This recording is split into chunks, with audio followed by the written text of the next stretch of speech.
Saudara, kasus tudingan ijazah palsu Jokowi memasuki babak baru. Seakan tidak ada ujung pangkal, kasus tudingan ijazah palsu Jokowi terus bergulir dan mulai menemui titik terang.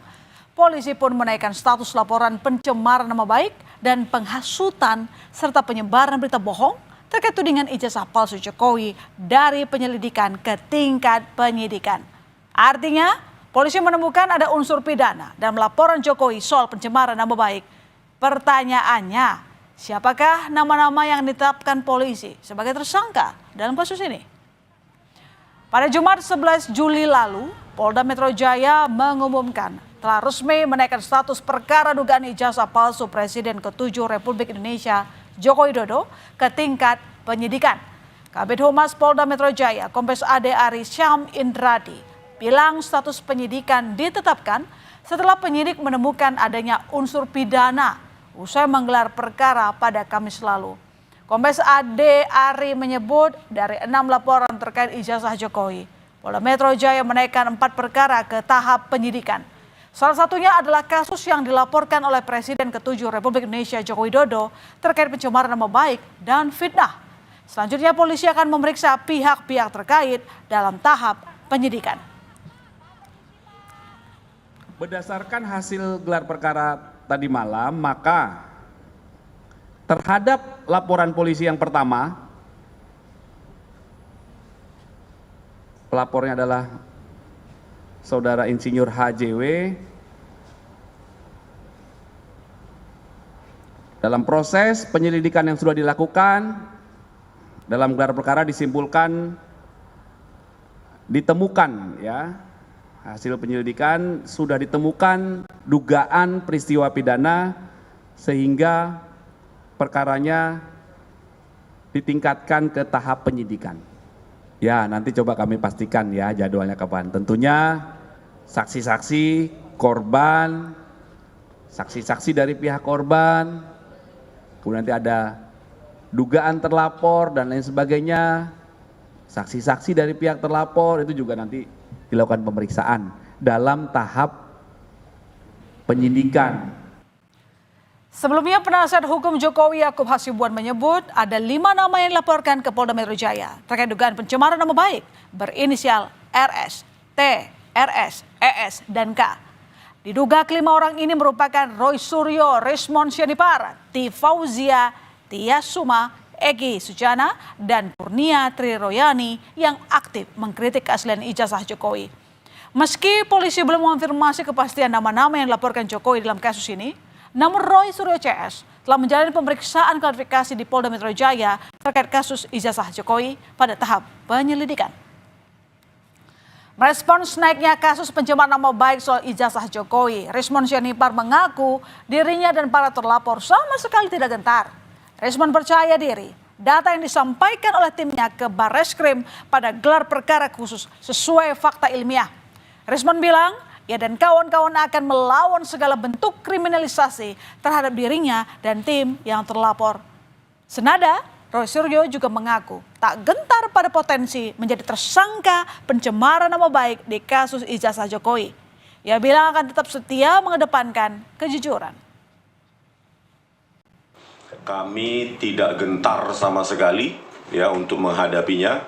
Karena kami berbasis ilmiah dan berbasis sains dan fakta-fakta di lapangan, sehingga kami akan lawan ya segala bentuk kriminalisasi terhadap kami. Ya, kami tidak gentar sama sekali. Kami akan melanjutkan perjuangan ini karena kami tidak ingin ke depan seorang presiden ya memiliki latar belakang pendidikan yang diragukan oleh publik. Enggak apa-apa, enggak lihat saja kalau gentar kan sudah bisa kelihatan. Alhamdulillah Dr. Rismon, saya, Dr. Tifa dan semua itu kita tetap setia mengedepankan kejujuran dan fakta. Perkara nanti apakah Polda Metro akan meneruskan dan menyidik, yaitu tugas mereka. Sebelumnya pada 30 April lalu, Presiden ke-7 RI Joko Widodo mendatangi Polda Metro Jaya untuk melaporkan dugaan pencemaran nama baik dan penghinaan terkait ijazahnya.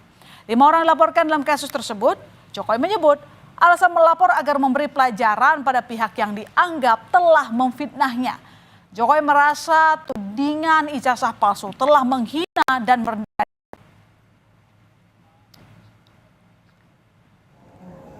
Kan sudah menghina saya sehina-hinanya, sudah menuduh ijazah itu ijazah palsu, sudah merendahkan saya serendah-rendahnya. Ya nanti dibuktikan lewat proses hukum. Pada Senin 7 Juli lalu, Roy Suryo menjalani pemeriksaan di Polda Metro Jaya untuk mengklarifikasi laporan Jokowi soal tudingan ijazah palsu. Roy mengaku dicecar 85 pertanyaan oleh penyidik.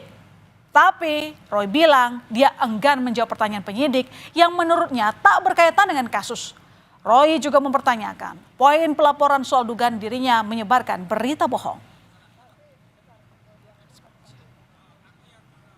Buat apa kita memberikan keterangan kalau ternyata keterangan itu malah nanti akan digunakan untuk menjerat kita dan teman-teman semuanya. Mana akibat SARA, suku, agama, ras, dan antar golongan yang kami buat. Kemudian tentang kebohongan yang kemudian menimbulkan keonaran di ayat 3-nya. Juga nggak ada juga. Jadi karena itu tidak ada semua, maka kami tadi sepakat ya, kami hanya diperiksa tentang ditanya di awal depan, nama dan kemudian bagaimana kondisi kesehatan. Tapi seterusnya ya karena nggak ada hubungannya, ya makanya ya udah lanjut saja. Sebelumnya Rismond Sianipar juga telah menjalani pemeriksaan di Polda Metro Jaya terkait kasus yang sama. Rismond mengaku mendapat 97 pertanyaan dari penyidik, salah satunya soal metode ilmiah yang dikajinya dalam meneliti ijazah Presiden ke-7 RI Joko Widodo. Termasuk juga dicecar soal konten di akun media sosial miliknya. Selebihnya, Rismond bilang ia tak berkenan menjawab pertanyaan penyidik karena dianggap terlalu teknis. 97 totalnya ya pertanyaan terkait dengan akun X saya juga ya, akun X @sianiparismon dan akun diskusi saya dengan Pak Roy Suryo di Diskursus ya, di Diskursus.net. Berikut juga dengan sejumlah video saya di akun saya di Balige, akun YouTube Balige Academy, di mana saya mengkaji, menganalisa lembar pengesahan dan skripsi dari Pak Joko Widodo. Sementara itu Egy Sujana yang juga jadi salah satu terlapor menilai perkara ini tak akan berlarut jika Jokowi mau menunjukkan ijazah aslinya. Bahkan Egy bersedia meminta maaf jika Jokowi mau menunjukkan keaslian ijazahnya. Namun selama Jokowi tak menunjukkan ijazahnya, maka Egy bilang akan terus memperkarakan kasus ini. Saya pernah bilang di pengadilan, jika Jokowi menunjukkan ijazah asli, case close, tutup kasus. Saya minta maaf maupun mau. Tapi kalau tidak ya saya kejar terus. Sudah kurang lebih 4 tahun berjalan ini. Tifauzia Tiasuma atau Dr. Tifa juga memenuhi panggilan penyidik Polda Metro Jaya pada Jumat 11 Juli. Pemeriksaan terkait dugaan penghasutan ijazah Jokowi. Dr. Tifa mengaku mendapat 68 pertanyaan dari penyidik. Menurut Dr. Tifa, pertanyaan penyidik belum masuk substansi karena tidak menghadirkan ijazah asli Jokowi. Dr. Tifa juga mempertanyakan identitas pelapornya. Tidak bicara substansi, saya masih bicara prosedur. Karena ini kan undangan klarifikasi. Undangan klarifikasi itu artinya kan pihak pemeriksa ingin mengklarifikasi beberapa hal kepada saya yang termuat dalam 68 pertanyaan itu. Tapi saya sebagai pihak yang diundang kan saya juga membutuhkan klarifikasi juga kan gitu kan. Nah klarifikasi yang paling utama tentu saja adalah ya ijazahnya. Kalau yang sekarang itu bukan Pak Joko Widodo, yang ini ya, yang hari ini itu laporan dari 5 pihak yang kita juga nggak tahu jati dirinya ya. Di sisi lain, Barreskrim Polri telah melaksanakan gelar perkara khusus atas penyelidikan kasus ijazah Jokowi pada Rabu 9 Juli lalu. Gelar perkara khusus dilakukan berdasarkan tuntutan dari tim pembela ulama dan aktivis TPUA yang diketuai oleh Egy Sujana. Gelar perkara khusus soal kasus ijazah Jokowi sempat dikritik tim Jokowi yang menilai gelar khusus tidak diatur dalam tahap penyelidikan. Baik Jokowi maupun pihak UGM tidak hadir dalam pelaksanaan gelar perkara khusus. Sementara TPUA membawa Roy Suryo sebagai saksi ahli.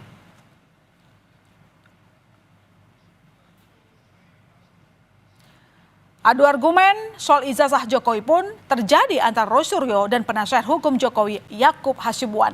hadir sebagai ahli dalam gelar perkara. Roy Suryo mengklaim ijazah Jokowi palsu. Roy bilang kesimpulan itu didapat berdasarkan hasil uji saintifik ijazah yang ia lakukan dengan menggunakan metode error level analysis. Menanggapi klaim Roy Suryo, penasihat hukum Jokowi Yakub Hasibuan menilai hasil analisis Roy CS tidaklah valid. Yakub bilang, keaslian ijazah Jokowi harusnya tidak perlu dipersoalkan lagi karena Puslapor sudah menyimpulkan ijazah Jokowi asli. Selain di Jakarta, gugatan ijazah Jokowi juga dilayangkan di Solo. Seorang pengacara, Muhammad Taufik, menggugat ijazah Jokowi ke Pengadilan Negeri Surakarta. Namun Majelis Pengadilan Negeri Surakarta memutuskan gugatan terkait ijazah palsu Jokowi gugur. Majelis Hakim menilai PN Surakarta tidak berwenang mengadili kasus tersebut. Pengadilan mengabulkan eksepsi tentang kewenangan mengadili secara absolut tersebut, yang pada pokoknya menyatakan Pengadilan Negeri Surakarta tidak berwenang mengadili perkara itu. Ya, sehingga dengan adanya putusan setelah itu, akhirnya putusan itu menjadi putusan akhir yang mengakhiri perkara nomor 99 ini di Pengadilan Negeri Surakarta. Penggugat ijazah Jokowi Muhammad Taufik kecewa karena Pengadilan Negeri Surakarta menggugurkan gugatan perdatanya. Namun ia memutuskan banding yang rencananya akan diajukan pekan depan ke Pengadilan Tinggi Jawa Tengah. Muhammad Taufik berharap dengan banding, perkara keaslian ijazah Jokowi bisa terungkap dengan terang. Saya ajukannya hari Senin. Prosedur banding itu kan 14 hari. Jadi kami masih memiliki waktu dari kemarin sampai 14 hari. Harapan dengan banding, masa sih ijazah itu sampai kiamat tidak muncul begitu loh. Kasus ijazah Jokowi telah menempuh jalan panjang. Kini hukum tengah memproses pembuktian keabsahan ijazah Jokowi. Kita tunggu saja bagaimana polisi mengungkap perkara ini secara terang dan bagaimana nantinya pengadilan memutus perkara ini. Saudara, usai jeda di berita utama, tim Damkar Kota Jambi dapat tugas tak biasa. Bukan untuk menangani kebakaran ataupun evakuasi hewan liar, melainkan menolong seorang ibu memasangkan lampu bohlam di rumahnya. Berita utama segera kembali.